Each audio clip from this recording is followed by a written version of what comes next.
faly miarahaba sikareta panaraka stapaka ny Malagasy tenako androany isika de ndirezereky ny vavo malaza toy ny masatratrano moa dia famtina mbavao no resana amitsika eto Malagasy ka resana amitsika amizany ireto tebaka manaraka ireto eo amin'ny lafiny fahadiovana dia Antananarivo renivohitra no resaka eto hatolotra amin'ny volana febroary ireo fitaovana fanampiny ho fanariam-pako raha politika eo amin'ny gouvernemanta malagasy ny ministry ny serasera no mpitondra teny faharoa amin'ny gouvernemanta malagasy amin'izao fotoana izao mbola ao anatin'izay gouvernemanta zay hatrany dia eo amin'ny resaky ny ministera serasera sy ny kolotsaina fitombavaka no nanomboan'ny ministra vaovao ny raharahany any Toamasina nijery ireo sampy hainkampandeha miisa telo tonga taty aorina tao amin'ny seranana ny ministra any Masatrambony tonga ny Arahaba sy nitondra firariantsoa ho an'andreo matao gouvernour ireo tale sy ireo lehibe ny sampandarahampanjakana rehetra eo anivon'ny fatra Masatrambony amin'izao fiandohany taom-baovao izao ministera tontolo iainana nanao fanambarana mahakasika ny compte fake izay marobe miparitaka ary mitondra ny anarany asany Julahy 2 no lavon'ny balan'ny polisy tany Toliara any amin'ny fatra Androy hamokatra lafarina sy menaka any Bekily sy Ambovombe Andavamamba tokatrano maro maheriny 500 tao Andavamamba no nahazo fanampina ary maranantsika azy dia ny vovao malaza ny velany tsy aiza moa izany fa any Komoro tsy manaiky ny voka mpifidiana ireo mpanohitra fa milohany rehetra zay dia azadiny manao commentaire ambany videontsika ity mba afahana mandrafina andreny hevitra rehetra iny anaovantsika video manaraka eo azadiny ihany koa milike ny videontsika ary azadiny toraka zany hatrany miabone amin'ny chaîne-natsika mba afahanareo manaraka tsy tapaka ny video zay lefana sisy eto Malagasy toy izao ny fanaovana azy tsy ampendrely isika fa avy hatrany tonga de vavany ndao ary tohana avy amin'ny agence japonaise de coopération internationale no ho azon'ny commune Antananarivo renivohitra entina mba hanatsarana ny fanalana ireo fako mivangongo ao an-drenivohitra ao amin'izao fotoana izao ireto avy ireo fitaovana ireo camion multiben miisa 2 sy camion ben miisa 4 ho fitaterana ny fako camion ben miisa 2 hiasa ao andralanitra bulldozer iray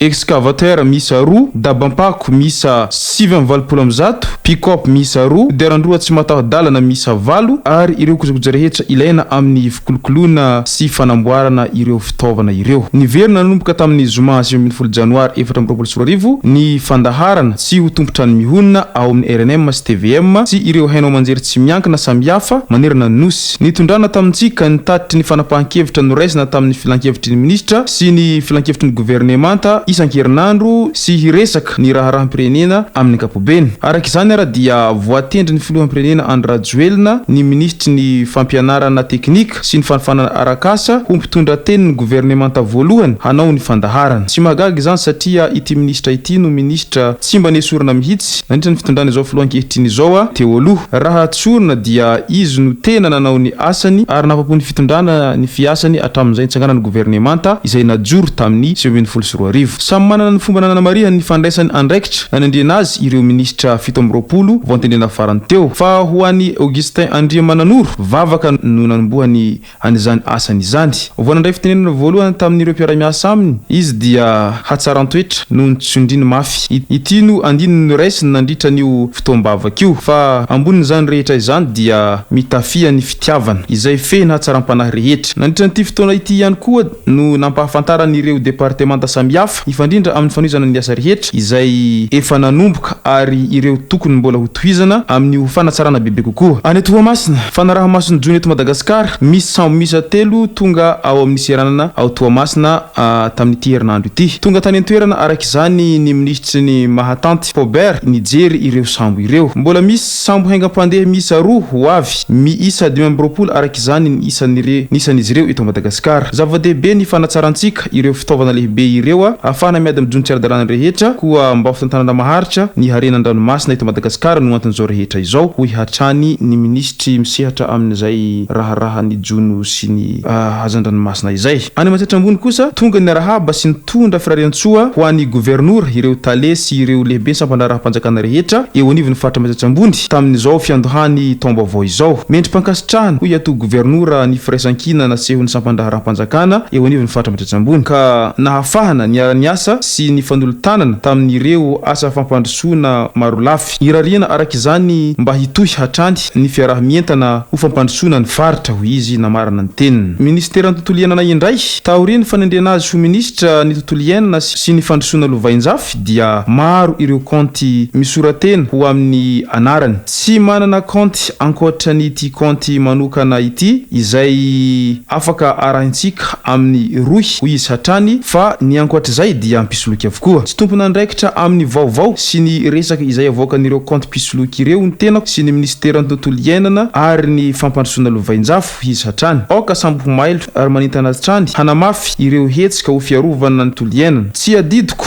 ho ahy samirery fa adidy raha manana ny fiarovana ny tranobe iombonana ho izy hatrany tsy ho tombony ho ahy sy ho anao irery ihany koa fa indrindra ho an'ireo taranaka faramandimby any Toliara indray dia eo amin'ny resaky ny tsy fandrimpahalemana ny trangany fanafiana tao Toliara ny farany herinandro ity izay fanafiana casse-point iray tao amin'ny fokotany Antaravay no lasibatra tamin'izany misa telo ireo Jula nateraka io asa ratsy io vokatry ny fiarah-miasa ny fokon'olona sy ny mpitandro filaminana dia tratra ka maty ny roa tamin'ireo olon-dratsy nahitana fitaovam-piadiana teny amin'izy ireo taoriny fifandonana mitohy kosa ny fikarohana ilay iray tafaporitsaka araka izany raha dia ny polisy pirenena any an-toerana no mandray an-tanana an'izao raharaha izao mbola ny Toliara hatrany efa tonga amin'ny faritra Androy ireo fitaovana avy amin'ny fitondram-panjakana hanodinana ny akora any an-toerana ho lasa vokatra vaovao hamokatra lafarinina avy amin'ny Mangahazo ny distrikany Ambovombe raha menaka avy amin'ny Voanjo kosa no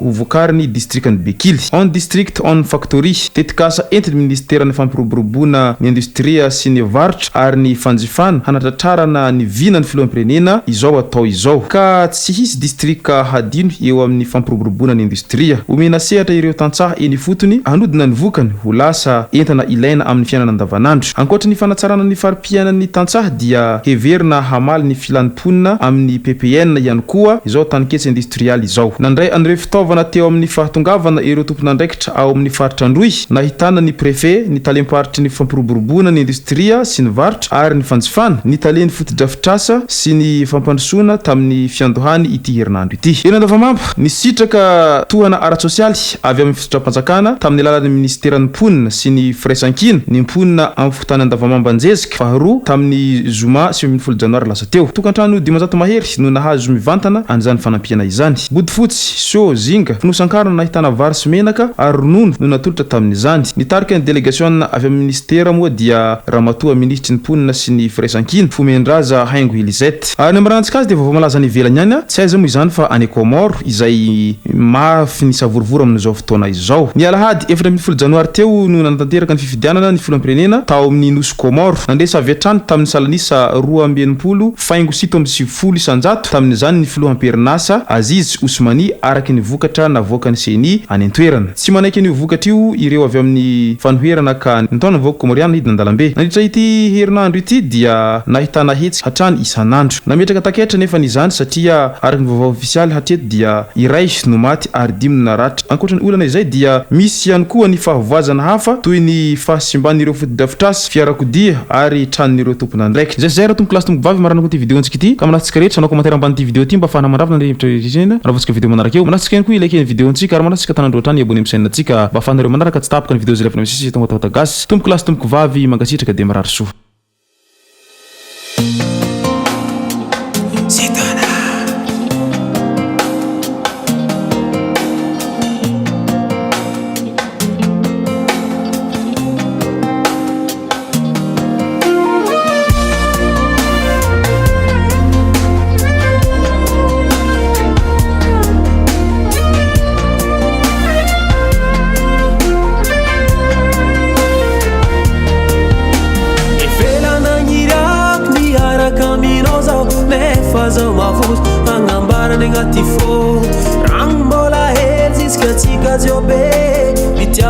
Simio, umeka me mito, sasa miano tin, falovia no zautia, fama heri vitia, vanga, atulu chono, tanigesa, atulu chono,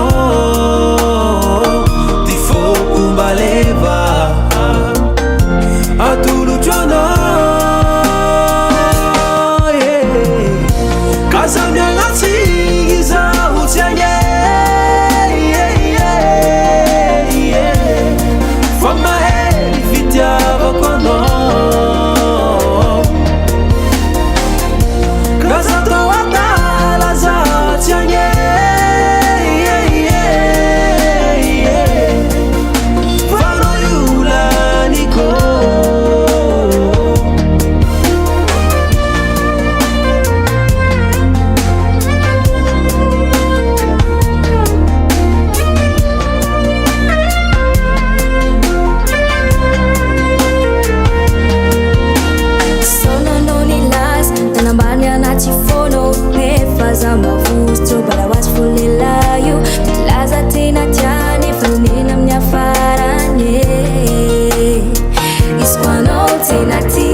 Azamiangatinye